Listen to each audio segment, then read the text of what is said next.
आपने कई star kids को उबले हुए अंडे बोला, अब बताइए मैं क्या करूं इसके अंदर। आयुष्मान खुराना को चापलूस बोला, रणबीर कपूर को सीरियल स्कर्ट चेजर बोला। देखिए, अच्छा आप इनकी ऐसी करण जौहर को चाचा चौधरी। आप इनकी जो है वो आप इनकी ऐसी वकालत कर रहे हैं जैसे मैं कि सवाल पूछ रहा हूं। नहीं, आज जैसे कि मानिए ये पता नहीं कहां के जो है वो धर्मात्मा हो, ये सही नहीं है। अब करण जौहर में आपको चाचा चौधरी नजर आ रहा है? खैर,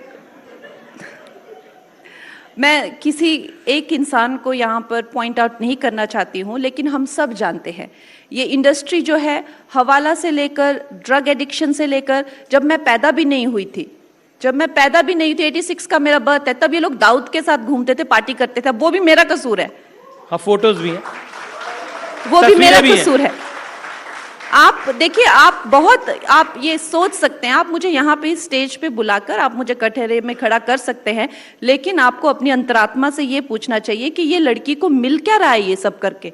ये सारा अपना नुकसान करती है, ये सबको नहीं, ये सबको अपना आप मुझे ये टिकट मत बोलिएगा, ठीक है? मेरे ऑलरेडी बहुत बड़ी पोजीशन है, मैं एमपी की टिकट के लिए ये सब नहीं करने वाली। एमपी की टिकट नहीं, I am already a superstar. मेरे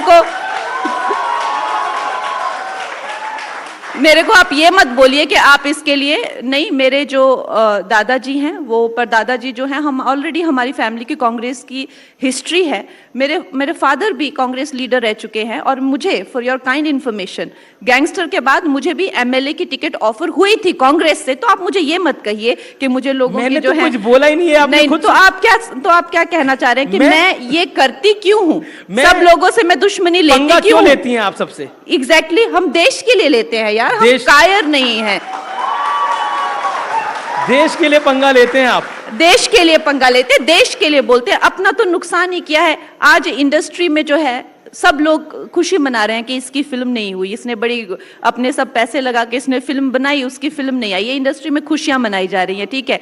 और मुझे बिल्कुल आइसोलेट किया गया है, मेरा घर टूटा तब इन लोगों ने खुशियां मनाई। जो मैं I am right now in the loneliest corner of the world, ठीक है? तो आप मुझे ये मत बताइए कि मैंने इसको ये बोला, मैंने उसको वो बोला। मैं अपने निजी स्वार्थ के लिए होता तो मैं इनकी ईगो पे थोड़ा क्या मैं बता देता हूं।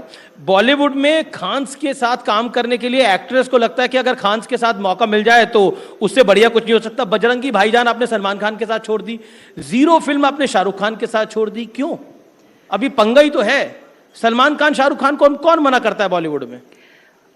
अमीश जी, ऐसा नहीं है कि मैं एक वक्त था जब मैं चाहती थी कि मैं इन सब के साथ काम करूं, लेकिन 10 साल का मेरा संघर्ष रहा है जब मुझे सबने डिसमिस किया, इसका कुछ नहीं होने वाला, क्योंकि एक नॉर्मल सा जो फॉर्मेट होता था, आइटम सॉन्ग करो, 2 गाने करो, कॉमेडी सीन, उसमें मैं फिट नहीं होती थी। तो जब मुझे वो काम नहीं मिला, मुझे एक अलग तरीके से सफलता मिली, चाहे क्वीन हो, तनु वेड्स मनु हो, मणिकर्णिका हो। एक महिला ने अपना एक वजूद पाया इस इंडस्ट्री में, और ये इस जनता का मेरे लिए प्रेम रहा है। लोगों की फिर मैं क्यों किसी के साइड में खड़े होकर एक साइड रोल करूं, चाहे वो 2 सीन में आइटम नंबर क्यों करूं? शाहरुख खान के साथ भी, सलमान खान के साथ नहीं, तो आपको क्या लगता है, आप इस तरह के उनके नाम उछाल के क्या प्रूव करना चाह रहे हैं? क्या कोई बड़े वो क्या है, वो क्या प्रूव करना चाह रहे हैं आप? शाहरुख खान के साथ भी, सलमान खान के साथ भी, तो क्या है वो? क्या वो मुझे बताइए, एक्सप्लेन कीजिए, क्या है वो? बहुत बड़े एक्टर हैं, मतलब आप भी बहुत बड़ी एक्टर हैं, वो भी बहुत बड़े एक्टर हैं। हाँ, तो आपने कहा ना आप भी बहुत बड़ी एक्टर, ठीक है यार, हम भी हैं ना। तो आप अभी आगे कभी कोई फ्यूचर में प्रोजेक्ट आए तब आप सोचेंगी या नहीं? ऐसा नहीं है, मैंने कोई भी मैंने ऐसा नहीं किया कि मैं इस इंसान को नीचा दिखाऊं ये काम करके, नहीं, ऐसा नहीं किया। मुझे लगा आपको भी तो कभी ऐसा लग सकता है ना यार, हम अपने घर में अच्छे हैं, अपना हमें जो एक अस्तित्व मिला है, मेरी वजह से कल आने वाली बेटियों को भी एक ऐसा यार एक महिला का भी अस्तित्व होता है। और आपको पता है कि ये जो हीरो लोग होते हैं, ये महिलाओं को कितना शोषण करते हैं, आपको पता है? डिनर पे बुलाना, मैसेज करना, घर पे आ धमकना, आपको पता है ये सब? तो एक बेटी आगे जाके खड़ी हो रही है और कह रही है कि ये सब ठीक है, आप किसी के साथ में समय बिताना चाहते हैं, आपका प्रेम प्रसंग है, वो एक अलग बात है, लेकिन सबसे ज्यादा एक्सप्लॉयटेशन जो है वो ये हीरोज करते हैं। तो अगर एक बेटी आगे आई है और ये अपने दम पर आगे आई है, तो क्या इतना आसमान गिर गया कि इनके साथ फिल्म छोड़ दी, उनके साथ फिल्म छोड़ दी, आपने ऐसा कैसे कर दिया? अब आप किसी मूड में नहीं लग रही इनके साथ आगे भी कोई फिल्म करने के? नहीं, मैं ये नहीं कह रही हूँ कि चाहे, मैंने हमेशा ही कहा है कि चाहे वो खान हो चाहे कुमार हो, मेरी जैसी पर्सनैलिटी, मुझे कभी किसी से कोई दिक्कत नहीं हुई है, और जिनसे हुई है वो सबने देखा है। वो मुझे जेल में डालने की कोशिश की, चाहे इन्होंने मिलके जो भी करने की कोशिश की। लेकिन मैं ये जानती हूँ कि जिस तरह से अगर आज हम देखते हैं कि चाहे वो कलकत्ता में रेप केस हो, चाहे मुझे खुलेआम रेप करने की धमकियां, हम जानते हैं कि हम महिलाओं की इज्जत नहीं करते हैं, और फिल्म इंडस्ट्री भी कोई डिफरेंट नहीं है।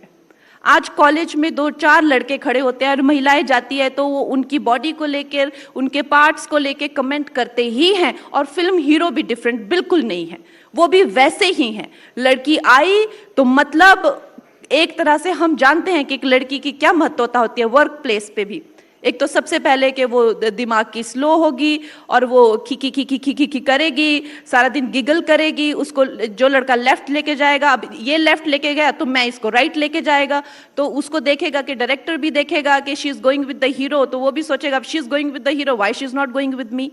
इस तरह से महिलाओं को वहां पे शोषण किया। अब बोलेंगे इसने ऐसा बोल दिया, मैंने ऐसा बोला, लेकिन आप लोग ये भी मत भूलिए, जो हमारी सरोज खान इतनी सक्सेसफुल हमारी कोरियोग्राफर रह चुकी हैं, जो मेरे पैदा होने से पहले से फिल्म इंडस्ट्री में हैं, उन्होंने कहा था कि जब उनसे पूछा था कि फिल्म इंडस्ट्री में जो है, जो लड़कियों के रेप होते हैं, लड़कियों का शोषण होता है, लड़कियों का मीटू होता है, उसके बारे में आपका क्या कहना है, तो उन्होंने कहा था कोट अनकोट कि रेप तो करते हैं लेकिन रोटी भी देते हैं।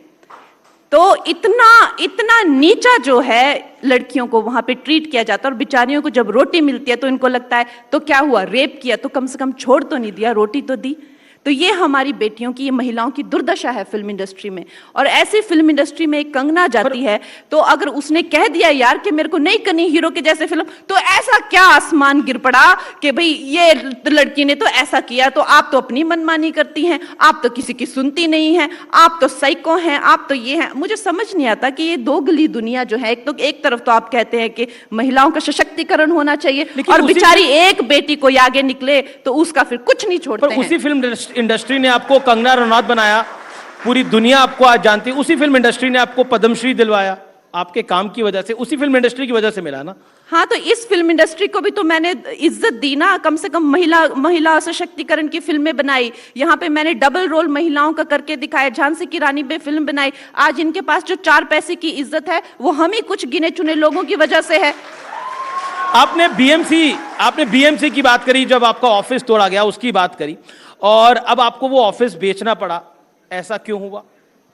देखिए, वो तो पर्सनल, अब आप पर्सनल सवाल पूछ रहे हैं। नेचुरली ये मेरी फिल्म है, वो आने वाली थी जिसपे मैंने अपनी सब निजी संपत्ति लगाई थी, अब वो नहीं आई है, तो खैर संपत्ति है वो इसी काम के लिए होती है, कभी कोई मुश्किल वक्त आए तो बेच दी। अब उसके लिए भी मेरे को यहाँ पे सफाई देनी पड़ रही है।